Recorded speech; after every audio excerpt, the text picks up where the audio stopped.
On my first day at work, I poured hot water on my boss's legs, just to test if he really had no feeling. During meals, to sneak a look at the boss's secretary. I put the food straight in his eyes. Sometimes I even forgot he was paralyzed. When the phone rang, I made him answer it himself. When shaving the boss, I always played pranks, shaving all kinds of weird shapes. Sometimes we had snowball fights together, but the boss was the only one getting hit when walking with the boss. I treated his wheelchair like a skateboard. I never saw the boss as disabled, but I didn't treat him fully like a person either. Strangely, the boss not only didn't fire me, he seemed to enjoy it, and paid me several times more than a normal salary. Just like that, two people with opposite status, skin color, and personality became lifelong close friends. When the wealthy man first looked for a caregiver, many people came to interview. Most were white caregivers in suits, some from prestigious schools, some award winners, and just released from prison. I stood out among them, but I didn't wait in line politely. I barged into his room arrogantly, slapped the contract on the table, making him reject a job offer, because if rejected 3 times, I could collect unemployment benefits. So I didn't give the wealthy man any respect. I mocked his bad fashion and said he had no sense of humor. When he asked if I had other pursuits in life, my eyes said it all, and my honesty made him feel very relaxed. He didn't sign the contract, but asked me to come back for a second interview tomorrow. After leaving, I walked the streets, because I went to prison for robbery. I hadn't been home for 6 months as a poor black man. Even living was a struggle.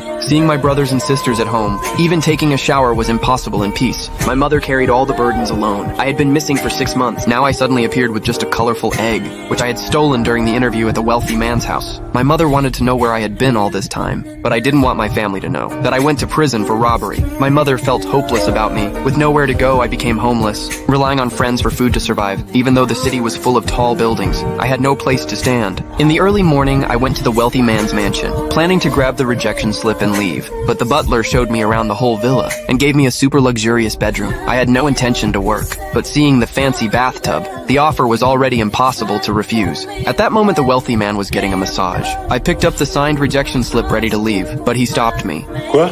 Bon, je veux dire, ça vous gêne pas de vivre sur le dos des autres? Ça vous pose pas un petit problème de conscience? Ça va, merci, et vous?